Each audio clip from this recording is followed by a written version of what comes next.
ಬೆಳಗಾವಿ ಹಲವಾರು ಸಂಸ್ಕೃತಿಗಳ ಬೀಡು. ಒಂದು ಕಡೆಗೆ ಗೋವಾ, ಮತ್ತೊಂದು ಕಡೆ ಮಹಾರಾಷ್ಟ್ರ. ಈ ಎಲ್ಲ ವಿಭಿನ್ನ ಸಂಸ್ಕೃತಿಗಳ ಜೊತೆಗೆ ಭಾಷಾ ವೈವಿಧ್ಯಮಯದ ಹಾಗೂ ನಮ್ಮ ಹಲವಾರು ಆಚರಣೆಗಳಿರ್ಬೋದು ಬಹಳಷ್ಟು ದೊಡ್ಡ ಪ್ರಮಾಣದಲ್ಲಿ, ಅಂದ್ರೆ ಇಡೀ ಕರ್ನಾಟಕ ತಿರುಗಿ ನೋಡುವಂತ ಪ್ರಮಾಣದಲ್ಲಿ ದೊಡ್ಡ ದೊಡ್ಡ ಉತ್ಸವಗಳನ್ನ ಬೆಳಗಾವಿಯಲ್ಲಿ ಆಚರಿಸ್ತೀವಿ. ಒಂದು ಉದಾಹರಣೆಗೆ ಹೇಳ್ಬೇಕಂದ್ರೆ ಬೆಳಗಾವಿಯ ರಾಜ್ಯೋತ್ಸವ ನಿಜಕ್ಕೂ ಕೂಡ ಬಹಳಷ್ಟು ಹೆಸರು ಮಾಡಿರುವಂತದ್ದು. ಬಸವ ಜಯಂತಿ, ಶ್ರೀ ಗಣೇಶ ಜಯಂತಿ, ಶಿವ ಜಯಂತಿ, ಈ ರೀತಿ 10 ಹಲವಾರು ಆಚರಣೆಗಳು ನಮ್ಮ ಬೆಳಗಾವಿಯಲ್ಲಿ ಬಹಳಷ್ಟು ಹೆಸರಾಗಿರುವಂತದ್ದು. ಇವತ್ತು ಕೂಡ ಬೆಳಗಾವಿಯಲ್ಲಿ ಹನುಮ ಜಯಂತಿಯ ಸಂಭ್ರಮ. ಬೆಳಗಾವಿ ನಗರದ ವಿವಿಧ ಮಂದಿರಗಳಲ್ಲಿ ತಾವು ನೋಡ್ತಾ ಇರುವುದು ಈಗಾಗಲೇ ಬೆಳಗಿನಿಂದಲೇ ಭಕ್ತರ ಒಂದು ಸಾಲು ಸಾಲು ಹಲವೆಡೆಗಳಲ್ಲಿ ವಿಶೇಷ ಪೂಜೆ ಜೊತೆ ಮಹಾಪ್ರಸಾದ ಕೂಡ ನಡೀತಾ ಇದೆ.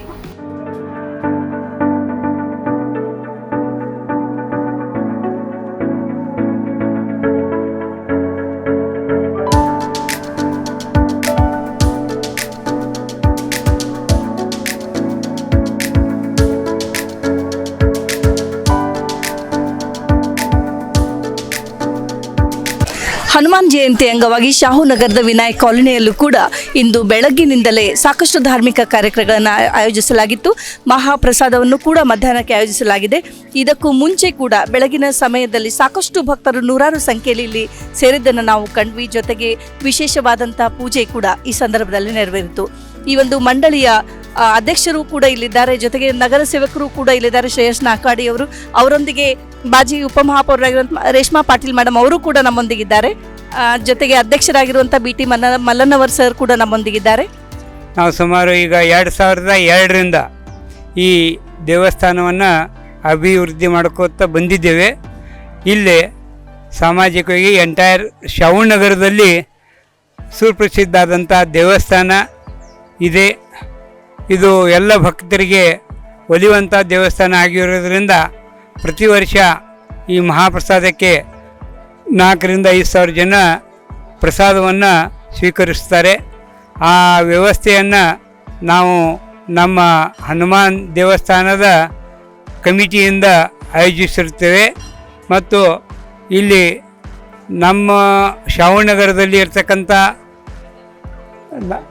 ನಾಕಾಡೆಯವರು ಹಾಗೂ ರೇಷ್ಮಾ ಪಾಟೀಲ್ ಅವರು, ಪ್ರವೀಣ್ ಪಾಟೀಲ್ ಅವರು ಸಹ ನಮ್ಮ ಈ ಜಯಂತಿಗೆ ಸಹಕರಿಸಿ ಎಲ್ಲ ರೀತಿಯ ವ್ಯವಸ್ಥೆಯನ್ನು ಮಾಡಿಕೊಡ್ತಾರೆ. ಅವರಿಗೂ ಸಹ ನಾನು ಧನ್ಯವಾದಗಳನ್ನ ಹೇಳ್ತಾ ಇದ್ದೇನೆ.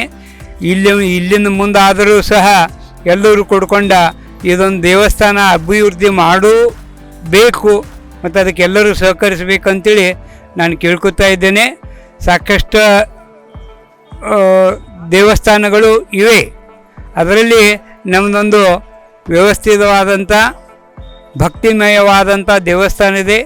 ಇದು ಎಲ್ಲರಿಗೆ ಶುಭ ಕೋರುತ್ತಾ ಇವತ್ತು ಈ ಕಾರ್ಯಕ್ರಮ ನಾವು ಆಯೋಜಿಸಿ ಇಲ್ಲಿ ಇವರು ಲೋಕದರ್ಶನ್ TVಯವರು ಮಾಧ್ಯಮದವರು ಬಂದು ಈ ಕಾರ್ಯಕ್ರಮದ ಘನತೆಯನ್ನು ಹೆಚ್ಚಿಸಿದ್ದಾರೆ ಮತ್ತು ಅದನ್ನು ಪ್ರಸಾರ ಮಾಧ್ಯಮದಲ್ಲಿ ಮಾಡ್ತಾ ಇದ್ದಾರೆ. ಅದಕ್ಕೆ ಅವರಿಗೆ ನಾನು ಧನ್ಯವಾದಗಳನ್ನ ಹೇಳ್ತಾ ಇದ್ದೀನಿ. ವಾರ್ಡ್ ನಂಬರ್ 33ದಲ್ಲಿ ವಿನಾಯಕ್ ಕಾಲನಿ ಶಾಹುನಗರಲ್ಲಿ ಒಂದು ಹಳಿ ದೇವಸ್ಥಾನ ಅನ್ಕಾಸಿ 24 ವರ್ಷ ಹಳಿ ನಮ್ಮ ಹನುಮಾನ್ ಮಂದಿರ ಅನ್ಕಾಸಿ ಇದೆ. ಇಲ್ಲಿ ಭಕ್ತ ಜನಗಳ ಭಕ್ತಿ ಭಾವನೆ ಇದು ಜಾಗೃತ ದೇವಸ್ಥಾನ ಅನ್ಕಾಸಿ ಒಂದು ಪರಿಚಯ ಇದೆ ರೀ. ಅವ್ರು ಎಲ್ಲ ಭಕ್ತರನ್ನ ಇಲ್ಲೇ ಬಂದ ಕ್ಯಾಸ ಇಲ್ಲೇ ಬೆಳಕೇರಿ ಮಾಡ್ತಾರೆ. ಅವ್ರ ಭಕ್ತ ಜನಗೆ ಆದ ಬೆಳಿಗ್ಗೆ ಎಲ್ಲರಿಗೆ ಒಂದು ಪ್ರಸಾದ ಒಂದು ಕೆಲ್ಸ ಎಲ್ಲ ಸಿಕ್ಕಿತೈತೆ ರೀ. ಮತ್ತು ಭಾಳ ಜನ ಇಲ್ಲಿ ಬೆಳಕಿನ ಮಾಡ್ಕಸ್ ಹೋಗ್ತಾರೆ ರೀ. ಅದು ಒಂದು ಜಾಗೃತ ದೇವಸ್ಥಾನ ಅನ್ಕಸ್ ಒಂದು ಪ್ರಸಿದ್ಧ ದೇವಸ್ಥಾನ ಅನ್ಕಸಿ ವಿನಾಯಕ್ ಕಾಲನಿದಲ್ಲಿ ಇಲ್ಲಿ ಒಂದು ಹನುಮಾನ್ ಗುಡಿ ಐತ್ರಿ. ಇಲ್ಲಿ ಪ್ರತಿ ವರ್ಷ ಹನುಮಾನ್ ಜಯಂತಿ ಉತ್ಸವ ಭಾಳ ಜೋರ್ಲಿ ಒಂದು ಆಶ್ಚರ್ಯದ ಆಗ್ತೈತೆ ರೀ. ಅಲ್ಲಿ ಭಕ್ತ ಜನರಿಗೆ ಮಹಾಪ್ರಸಾದನ ಇಡ್ತೇನೆ ರೀ. ಮಹಾಪ್ರಸಾದ ಬಂದು 5-6 ಸಾವಿರ ಮಂದಿ ನಮ್ಮ ಸುತ್ತಮುತ್ತ ಅಲ್ಲಿ ಮಂದಿ ಇಲ್ಲಿ ರಹಿವಾಸಿ ವರ್ಗ ಸಹ ಈ ಮಹಾಪ್ರಸಾದ ಲಾಭ ತೊಗೋತಾರೆ ರೀ. ಆದ್ರೆ ಇದು ಜಾಗೃತ ದೇವಸ್ಥಾನ ಭಾಳ ಹಳಿ ದೇವಸ್ಥಾನ ಐತ್ರಿ.